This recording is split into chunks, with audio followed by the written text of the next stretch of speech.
যারা brand promoter আছেন সবাই কিন্তু সবার পরিপূরক।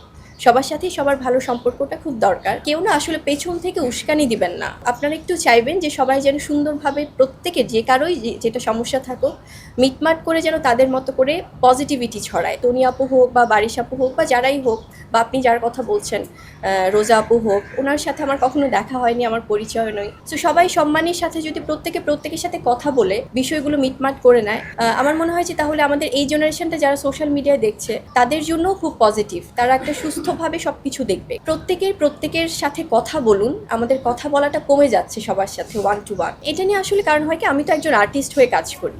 এখানে তো টোটাল অর্গানাইজেশন কি করছে বা তাদের প্ল্যানিং কি সেটা আমার জানার কথা না।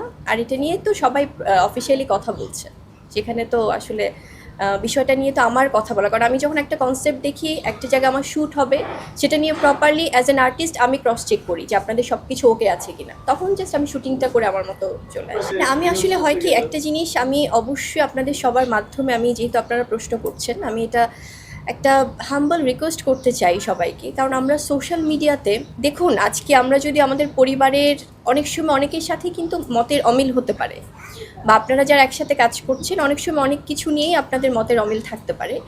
সেক্ষেত্রে বা অনেক ভুল বোঝাবুঝি হতে পারে, যেটা আপনারা নিজেরাও জানেন না বা যেটা আমরাও জানি না হয়তো বা। তো সেটা না, আমার মনে হয় যে ওয়ান টু ওয়ান সবাই মিলে কথা বলে সমাধান করা বেটার। আমাদের সামাজিক যোগাযোগ মাধ্যম, আমাদের সোশ্যাল মিডিয়াটা অনেক সুস্থ একটা বিনোদনের মাধ্যম ওয়ার্ল্ড ওয়াইড। বাংলাদেশে আমি এটা, যেহেতু আমরা একই পরিবারের, আপনাদেরও আসলে এটা একটা দায়বদ্ধতা, যেহেতু আপনারা প্রশ্ন করেন, কারণ আপনারা জানেন যে আমরা একই পরিবার। তো সেখান থেকে আমি বলবো যে এটা আমার পক্ষ থেকে একটা হাম্বল রিকোয়েস্ট, প্রত্যেকের সাথে কথা বলুন। আমাদের কথা বলাটা কমে যাচ্ছে সবার সাথে ওয়ান টু ওয়ান, বা ফ্যামিলির মতো বা মিডিয়াতে। সবাই যে কোনো কিছু হলেই হয়তো বা আমরা সেটা সোশ্যাল মিডিয়ার মাধ্যমে হয়তো প্রকাশ করছি।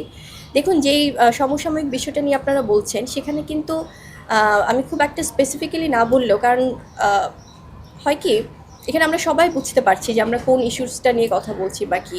এটা সম্পূর্ণ তাদের ব্যক্তিগত ব্যাপার যারা এটা ডিল করছে।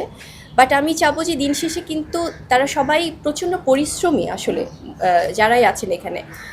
সেটা আমি যদি বলি যে সেটা তনি আপু হোক বা বারিশ আপু হোক বা যারাই হোক, বা আপনি যার কথা বলছেন রোজা আপু হোক, ওনার সাথে আমার কখনো দেখা হয়নি, আমার পরিচয় নয়। বা তনি আপুর সাথে আমার কখনো দেখা হয়নি। সো ওনারা না প্রত্যেকে কিন্তু অ্যাজ আ মাদার, মা হিসেবে কিন্তু সবাই পরিশ্রম করছে, কাজ করছে সবার জায়গায়। সো সবাই সম্মানের সাথে যদি প্রত্যেকের সাথে কথা বলে বিষয়গুলো মিটমাট করে নেয়, আমার মনে হয় যে তাহলে আমাদের এই জেনারেশনটা যারা সোশ্যাল মিডিয়ায় দেখছে তাদের জন্যও খুব পজিটিভ। তারা একটা সুস্থভাবে সব কিছু দেখবে। কারণ আমরা সামাজিক যোগাযোগ মাধ্যমে যারাই থাকছি প্রত্যেকেই যে আপনার, কারণ অনেক যুক্তি, অনেক তর্ক, অনেক কিছু আসতে পারে। সো সবাই মিলে কথা বলে নিলে আমার মনে হয় যে বেটার। আর যারা এখানে কাজ করছে সবাই কিন্তু অনেক কষ্ট করেই কিন্তু এসছে। সেটি আমি প্রত্যেকটা প্রফেশনেই আসলে সম্মান দিয়ে বলবো। সেটা আমাদের গণহারে কিন্তু একটা মিডিয়ার দিকেই চলে আসে, যে কোনো কিছুই যে মিডিয়া রিলেটেড। আজকে যারা উদ্যোক্তারা আছেন, যারা সম্মানিত উদ্যোক্তারা আছেন, যারা ব্র্যান্ড প্রমোটার আছেন, সবাই কিন্তু সবার পরিপূরক।